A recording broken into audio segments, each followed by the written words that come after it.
This is really not a question, but an observation about the topic of this meeting was supposed to be focused on Zionism. We're ending up inevitably, and I know it sounds ridiculous for me to even question it, talking about Zionism and about Israel.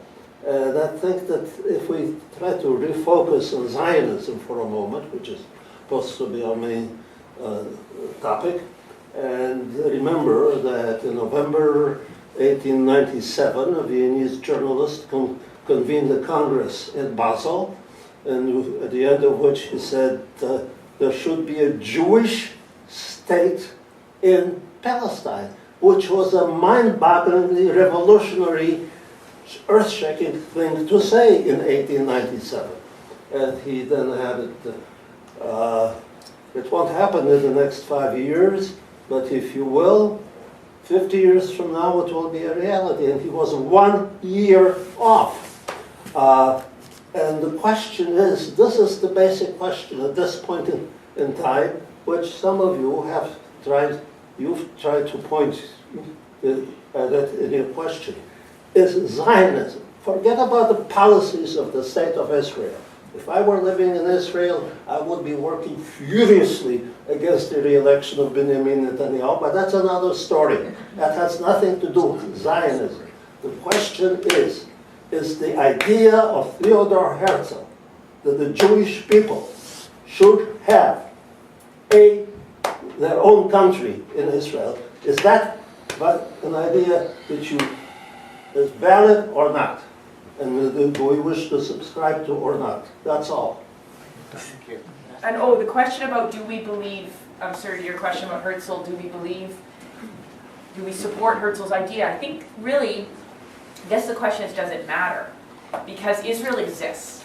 So do we need to debate Israel's right to exist? And that, again, that's been part of what was slowing down the recent, or not so recent anymore, peace talks, is that Israel wanted, or Bibi Netanyahu wanted, recognition of the Jewish character, which we know really was a way, well, I shouldn't sound so sure of myself, but I think it was a way of doing an end run around the issue of Palestinian refugees. So while it sounded very much about, please recognize me as I am, which is a very psychological affirmation of my right to exist in this world, I think there was a lot more to it than that.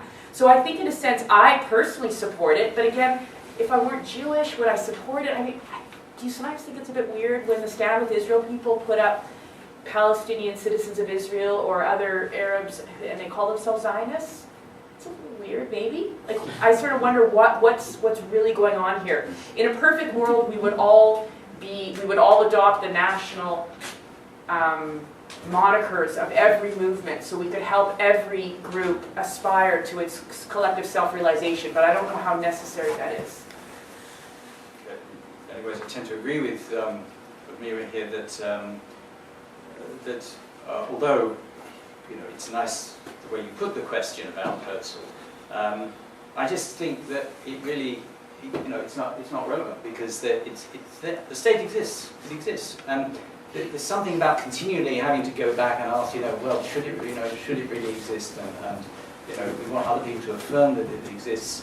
It speaks of a kind of, sort of lack of self-confidence, a kind of nebbish character, which is a sort of at odds really with the Israeli character in other respects. It's interesting because the former Israeli Prime Minister made a very strong statement about asking people to recognize us, and he said, I will never ever turn to the international community or anyone to ask for recognition and as a Jewish state or as and that was Menachem Begin. Right. Right. Interesting that his followers have gone in completely the other direction, acting as if they need this in order for what? I mean, it's actually for internal political reasons. So I don't, this is again where I think that although it'd be nice to sit down and we can talk about Zionism, you can talk about ideas in the past, what does all the time. But I don't really think this discussion about liberal Zionism is about the relevance of it to Israel today. So I feel we've been going in the right direction in that regard.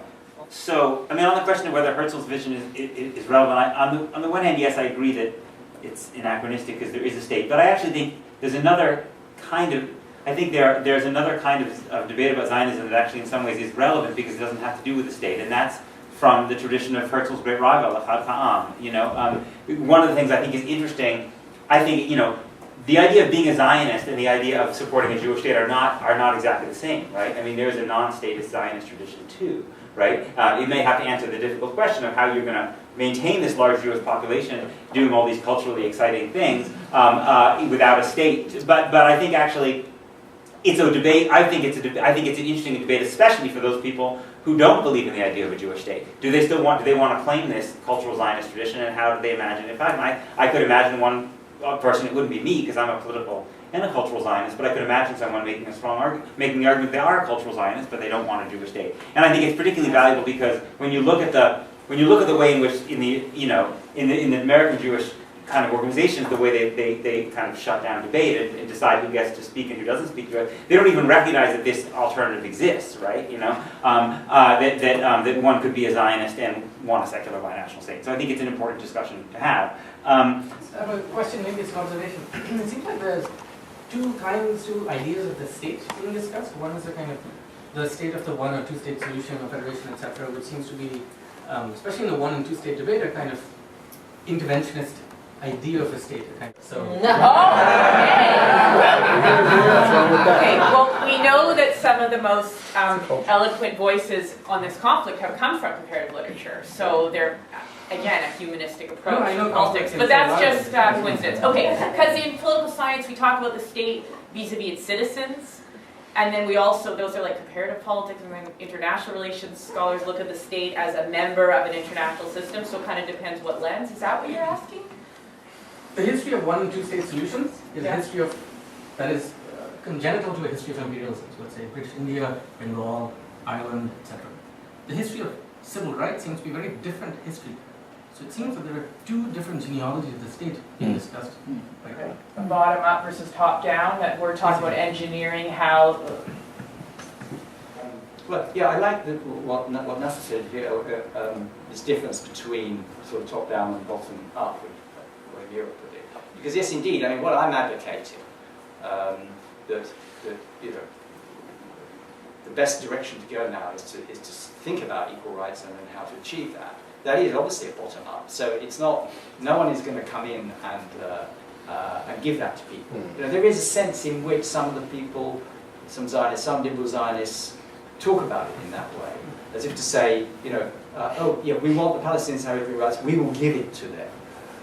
Well, you know, the time has passed for giving things to the Palestinians, it seems to me.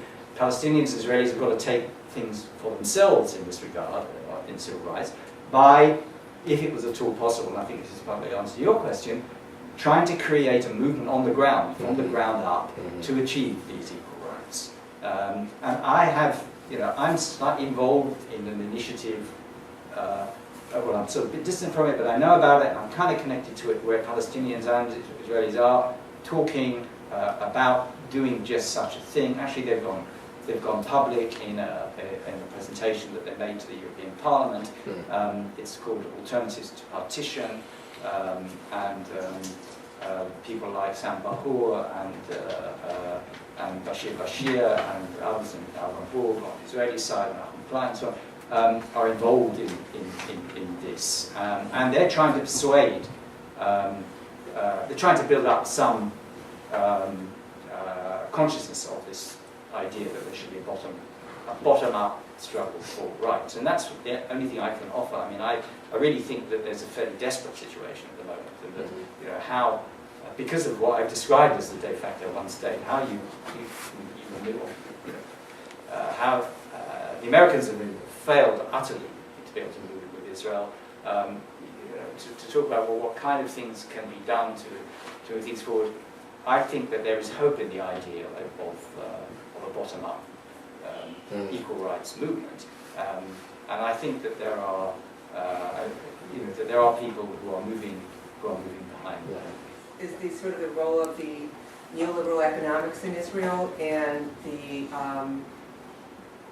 the way that they're, you know, the whole, even the current elections are trying to make that, the connection between sort of the repression of the people and the amount of cost of maintaining the occupation, although it's not framed necessarily in that way. The lack of, in other words, if you were a modest income person, the only place you can get subsidized housing would be the West Bank, and the lack of investment in the other areas of the country. This morning there was, I think that the World Zionist Organization said they had transferred $4 million. Oops, it was 14, we made a mistake. To what extent do you see you know, the economics, not just in the West Bank, but in all of Israel, and how that connects with political ideology as being a core issue? When the tent protests occurred in summer 2011, I think it was, they kept saying social it was the rallying cry was so the nation the nation demands social justice. And of course they meant a very narrow concept of social justice. They meant socioeconomic justice, very narrowly defined. They didn't mean that the social needs, i.e. the human rights needs of the Palestinians in the West Bank should be addressed. So they were very careful to focus it within the Green Line. They were also very careful to say this isn't political. And Israelis have a funny way of using the term political, politi, it's not really a Hebrew word. When they say politi, they mean partisan. And so they always say this isn't political, this isn't political. Well, of course it's political. You're camping out in a tent and you're protesting your government's economic regime. What isn't political about it? But they're very careful to separate politics from partisanship, or to lump them together, such that when it comes to the polls, these very dynamic and noteworthy grassroots movements don't end up necessarily translating to policy change. So that's one thing I'd say. About the idea that a lot of the money for subsidized housing gets funneled into the West Bank rather than within the Green Line, that is true. And who's talking about that? The Peace Movement. Peace Now has done campaigns on that for Israelis. I don't know how many Israelis are really listening. And so that's the question, is that message really penetrating? And I just don't think it is. What about the work of Stav Shafir? She's been all over the media, and that's her main, she's a member of Knesset. She's not Peace Now in any way, and the framing of her message is not in terms of the peace movement. True, and the question is how much is someone like Stav Shafir, member of Knesset, focusing on the settlements in the West Bank? When I hear her give speeches, but I haven't heard all of her speeches, so you certainly might know, that she seems to skirt that issue a little bit. She does not skirt that. So she focuses on settlements? In her framework of what she says. So we'll see how much that resonates on March 17th. But so there are some voices doing that. So the question is, who's listening? Other responses. The point about neoliberal economics, I think you know, the economic circumstances need to be focused on much more. And you know, my argument would be, in light of what I've said already, is that this, you know, too much talk about Zionism takes us away from those kinds of realities. And you know, we need to ask questions not only about money going to the settlements, but also the extent to which Israel depends on its arms trade, you know, and the link between its arms trade and what the army does, and extent to which certain things which then get sold abroad and bring in a lot of money for the Israeli state are developed as a result of oppression against the Palestinians. So there are, I mean, I'm not a total economic determinist, I'm not a Marxist or anything like that, but nonetheless, I think the role of neoliberalism in Israeli society, not only there, but in Europe as well, and throughout the world, is something which we shouldn't ignore as a factor in the politics of what's happening there and what needs to be dealt with in order to move towards the kind of society we want, where people do have equal rights.